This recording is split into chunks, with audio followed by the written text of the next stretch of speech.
One might say competition is in the soul of all humans. We do battle in friendly terms, we do battle in enemy terms, whether it be war, whether it be sport.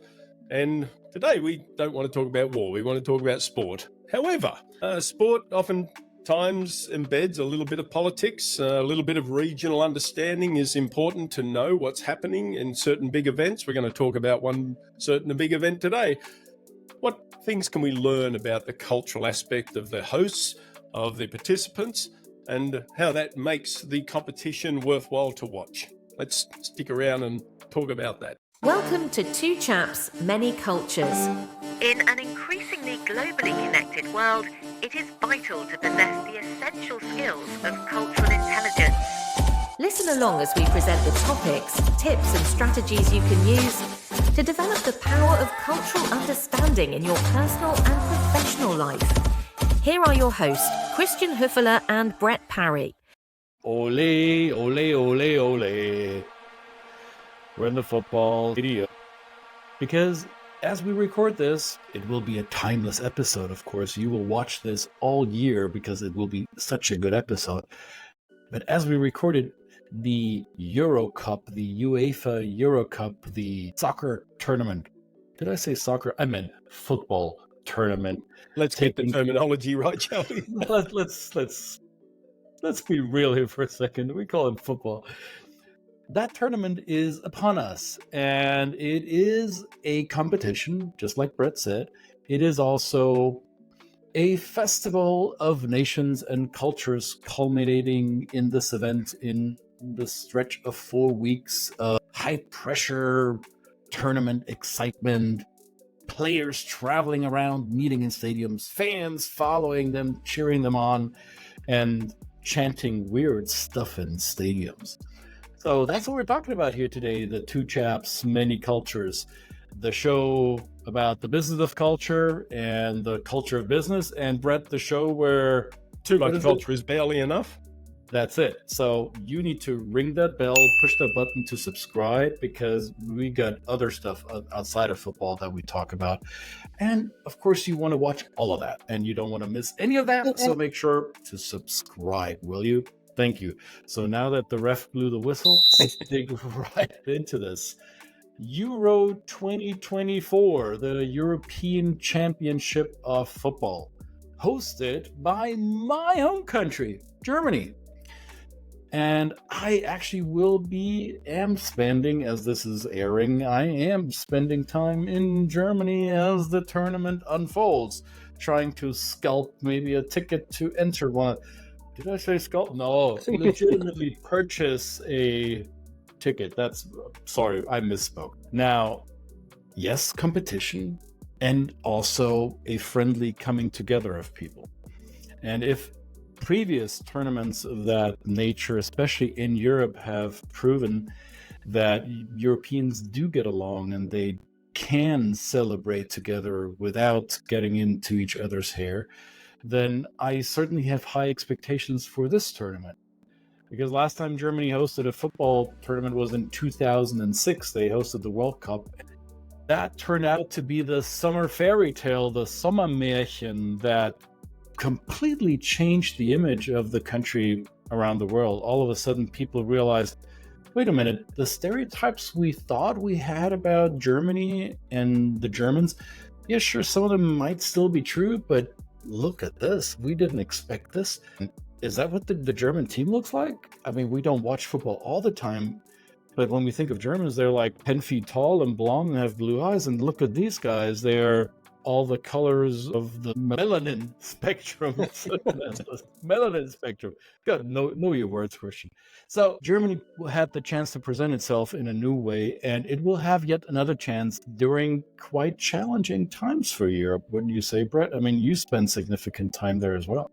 Yeah, and I will be there as you will be. We'll be traveling through Europe, and with my connection through my Polish wife in that region of the world, certainly not a country immune from conflict, but also a country that loves its football, and its players are well respected on the world stage within Europe and other parts of the globe.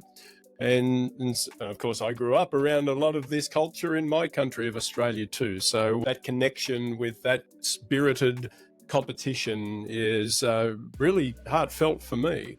But of course, as an observer from a distance, I really never understood until, you, Christian, told me about that, what it meant for Germany in terms of to the World Cup back in that stage. I mean, I remember watching the tournament and I was fascinated with it. But since I've gotten to know you and how you framed it and helped me understand how other Germans framed it, I thought it was very impactful for me to learn that. And I'm going to probably look at this tournament through those eyes, drawing on the conversation that you and I had with a group back in Munich in last December around how Germany is seen, right? And how it's probably as much as my responsibility too, as not only as your friend and, and a colleague, but also to tell a different story about Germany, through the knowledge that you've given me. That's everybody's responsibility. I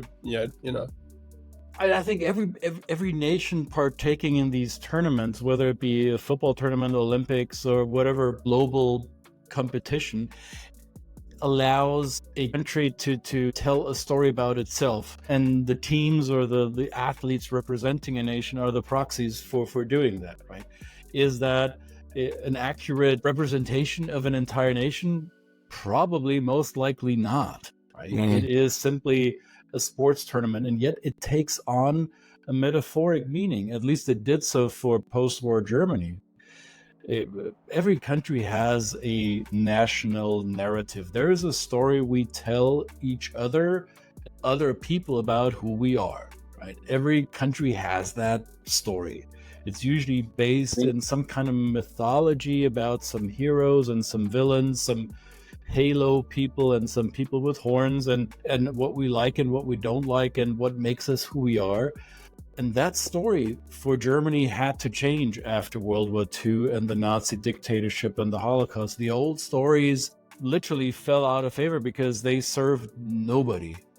So a country blown to pieces, imploding with the weight of its own crime against humanity, had to come up with a new narrative. And I think football just happened to Germany as a narrative. It was not by design. Nobody said, okay, let's be good football players and let's make that our new country story. That wasn't a plan.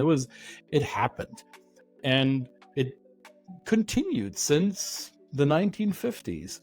And if you travel the world and if you go into different countries, you will, no matter where you go, you will likely see the flags of that particular nation being made in public. That's kind of the regalia. That's the iconography of a country, is its flag and other national symbols. But you'll see flags flying, especially here in North America and the United States.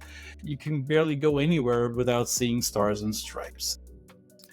And if you've ever visited Germany, you will notice the absence of the German flag in public. It is rarely seen anywhere, except for those tournaments. So if you happen to be in Germany between June 14 and July 14 of 2024, you will most likely see a lot of black, red, and gold stripes. You will see the colors, because that's the only time Germans allow themselves to show some kind of national pride or to display some kind of, I wouldn't even call it patriotism. It's this, okay, now it's a tournament. Now it's okay to do this. Now we're not being overly nationalistic or patriotic. We're just supporting our team, right? And we use a flag to do that. It's really striking how a country that usually doesn't think about patriotism at all becomes very much that during such a tournament. Yeah, and I love watching that, but we see that, yes, we're both in the US, of course, and we see these flags flying pretty much every day, and it becomes, I guess this is a personal, I'm not making a comment about it. It's just for me a personal, a lack of kind of variation, and because it's always there. So, every day is a patriotic expression, and it's expected to be so in this country. And that's not what I grew up with in my country either, and it's actually not what a lot of countries have. And because it does, there's been countries that have experienced nationalism and the some of that kind of, I guess, that fervor that kind of takes a country and makes it fall in on itself. I think that's a great metaphor you used before, a country falling in on the weight of its own kind of nationalism without being open and without understanding the wonderful diversity that other people can bring to it. So, so other countries are more reticent to do that. But this is, we were in the green room. We mentioned this last week about the green room. We were talking about why do we run around on green pastures and chase balls and kick them around. And what does that come from? Well, maybe it comes from the fact that at certain times people are just sick of conflict and competition. Even though it's still competition, there's winners and losers and trophies and all of those kind of things. At the end of the day, it's kind of what I like about my favorite sport of cricket. The competition is fierce. It's combative. It's acerbic. And Australians are the worst at this. Sometimes abusive towards the other team. That can be the case in football too. You don't want to understand all of the chants coming from the stands, right? Some of those are quite impolite, to say the least. That's a nice way to put it. And are they high context communicators? This is what we're calling these folks. Probably not, right? And even though it is hard for me to admit that the British fans, and I'm deliberately saying British, or the fans from the UK, and we talked about flags, you might be confused because you won't see the Union Jack at the Euro Cup. You will see the English flag and you will see the Scottish flag. Somehow the UK has managed to have 4 national teams: England, Wales, Scotland, and Northern Ireland. And that is arguably the reasons why none of these British teams have won a tournament since 1966. Combined, they would probably be much, much stronger. Well, they just keep coming as separate entities and get your butts kicked. Here, I'm being acerbic. It's a tournament in Germany, and we want to make sure that the English don't win it. That's all. That's the whole process. We'll do our best. The English will probably respect that because they want to kick our butts. But the English fans, and I think the Scottish fans too, but more so the English fans, they can be quite low context communicators in the stands, and yet very elaborate in their insults against their opponents, right? Yeah. Where this English sarcasm comes through the chants in the bleachers, whereas Germans, who are not very, how do I say this without insulting my own people? German fans are just very literal. They will say F you and whatever it means to the opposing team, right? There's no nuance and stabbing behind the back kind of chant. It will be more a punch on the nose. So that will be all there is, ideally, in form of confrontation and belligerence. Right? The rest of it is singing, dancing, sure, drinking a little bit, and parading through the towns and flying the flags and the colors of one's football squad. And the fact that Germany can host all these guests during the course of 4 weeks, this is an important thing for German society. To be able to display to our neighbors that we are hospitable, that we want to be really good hosts, we want our guests to have a very pleasant experience and leave the tournament defeated, and B, wanting to come back to a country that was good to them during the time that they visited. And it is also a symbol of, I think, of European unity in a time when the continent is undergoing some challenges to its political and societal integrity with the Russian aggression against Ukraine. That is something that is troubling a lot of European nations, many of them participating in the Euro Cup. Poland is, Hungary is, Serbia is. So a lot of the countries bordering or near Ukraine are concerned about this. And the Ukraine itself qualified for the Euro Cup despite all odds, right? So there will be some level of celebration around that this team in blue and yellow will play on the international stage, and they will be, I predict this, they will be warmly welcomed in every stadium they enter.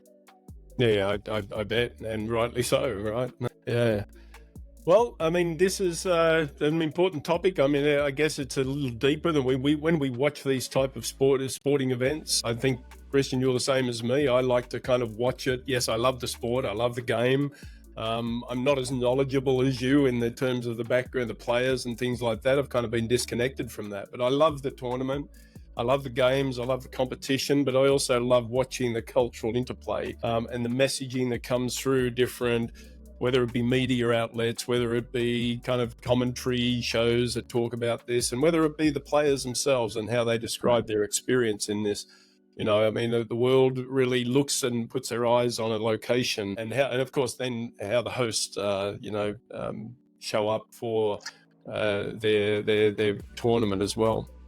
And even if you're not interested in football whatsoever, I would invite you just tune into some of those matches just for the beginning as they play the national anthems and as the camera moves along the team that is lined up, and look at the names of the players in those nations. And you will probably be surprised by some of the names of the players that play for a certain nation. You will find a Swiss national player by the name of Granit Xhaka, and his last name spells, I believe, with XH. Those are the first two letters.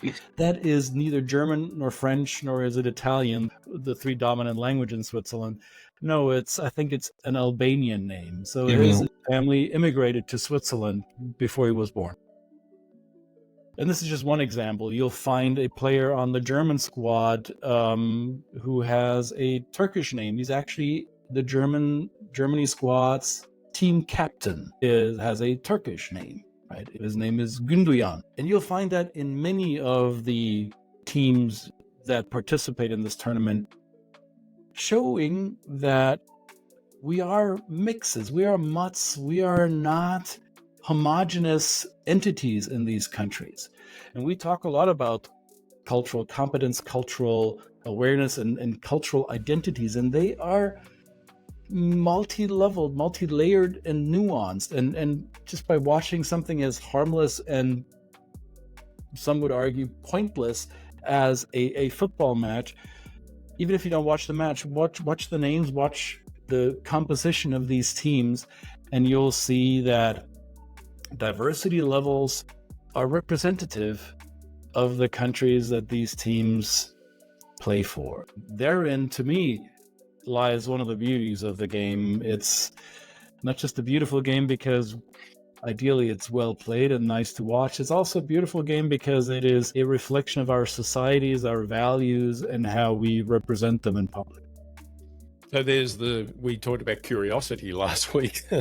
Talked a lot about cats and stuff like that. I mean, but we did talk about curiosity, and there's another suggestion: is if you're watching the game and you see these names and it doesn't seem to fit with what your preconception is of the world and how it fits into the narrative of what you've been told, there's information everywhere in this world, and you can go and Google that player, and I think you'll find some really touching stories, some really inspiring stories, and these are great things to read if you happen to not be totally engaged in some of the passing back and forth that happens in football. I mean, we enjoy it because we know that there's tactics in it and there's a whole process and reason behind that. But the average might go, why are they just kicking it back and forth between each other? There's a reason for that. There's a reason. Trust us. Just call me, I'll explain it to you.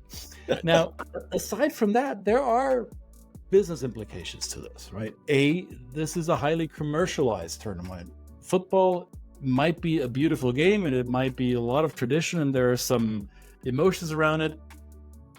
There's no denying that it's an over commercialized endeavor. So there'll be lots and lots of sponsorship. There'll be tons of activities surrounding the tournament. And there is business that does happen or does not happen because of the Euro 24. So should you be trying to reach your business partners in Germany or somewhere in Europe during the time of the tournament, chances are answers will be even more delayed than they usually are. And if you're trying to call somebody's office while their team is playing, don't expect anyone to pick up the phone. It's a futile attempt. I mean, I know that in most German companies, employers don't even ask people to be at their desk when Germany's playing. It's I guess the bosses accompany the team down into the pub to watch it together. Nice. There's no point in forcing people to do the work while the game is on. And also, I mean, there are business opportunities for you as a tourist. Should you be traveling or should you be on a business visit to Germany? I recently learned that you can buy your rail card. The German rail company offers a discount system. So if you buy an annual pass, it will bring your ticket price per trip down by X amount of percent. And usually you have to buy the 12-month ticket. Now for the Euro, they said, hey, here's a 3-month ticket for a reduced price. And they said, get this, the boring kind of stale German rail system said, if Germany wins the Euro Cup, your 3-month pass will automatically be good for 12 months. That will be our gift to you. So that's the incentive you will get for buying the rail ticket by not taking a car or not taking an airplane and polluting the environment a little less. There is some positive spin effects coming from such a pointless thing as people in short pants and cleats chasing a ball on a green field for 90 minutes. Absolutely. And a good way actually to connect, even if you're not going there, is that if you're doing business from the US with countries that are involved in this tournament, why not again go and do a little bit of research around the team that perhaps you may think that your counterparts in these countries may be following, and just break the ice a little bit with them and show some interest, because if they're followers and they're supporters of their local country team, this can be a good way to get to know them a little bit more and show them that you're interested in something that's culturally appropriate for them or culturally important for them. So, yeah. By the way, it doesn't have to be a European colleague, because at the same time as there's Euro Cup in Europe, there's Copa America happening in the Americas. If you're in the US or in Canada, the Copa America is hosted in the US at the same time, June and July. You might not hear about it at all because it's outside of your conscious awareness. But your Mexican friends, your Brazilian colleagues, your business connections from Argentina or from Jamaica, they are definitely interested. What a way to connect. What a way to show your curiosity. Here's another layer. The T20 Cricket World Cup is taking place in the US. Who'd have thought? When? In June as well? It starts in June, goes through to July. I mean, really, we steal our catchphrase from a sporting show in Australia where these two guys used to say too much sport is barely enough. I would argue that there is a plethora of sport to be able to be taken advantage of during these coming months. Cricket may not be everybody's cup of tea, but it is certainly mine, and I'll be following the Cricket World Cup, and for once I don't have to get up at midnight and watch the games, so that's even better for me. Good for you, my friend. All right then. No predictions here who will win the tournament. It's Germany, of course. No predictions at all. We'll see how this plays out. Good luck to all the participants. Be safe as you travel. Enjoy the beautiful games, whatever they are, whether it's football or cricket or whatever it is. And enjoy the friendly competition, enjoy the banter, and enjoy the cross-cultural connection as you do. Absolutely. Two Chaps, Many Cultures, another episode in the can. A quite, a time-sensitive episode. And if you're watching this in 2040 and you're wondering what we're talking about, then look up whatever the equivalent is Google for you right there at this time, and see who won. You'll be too late for the free German train ticket. But unfortunately, that's just part of life. So Two Chaps, Many Cultures, and we will see you next week. Thank you for joining, and leave us a comment, like us, subscribe, and we'll see you next time. So for now.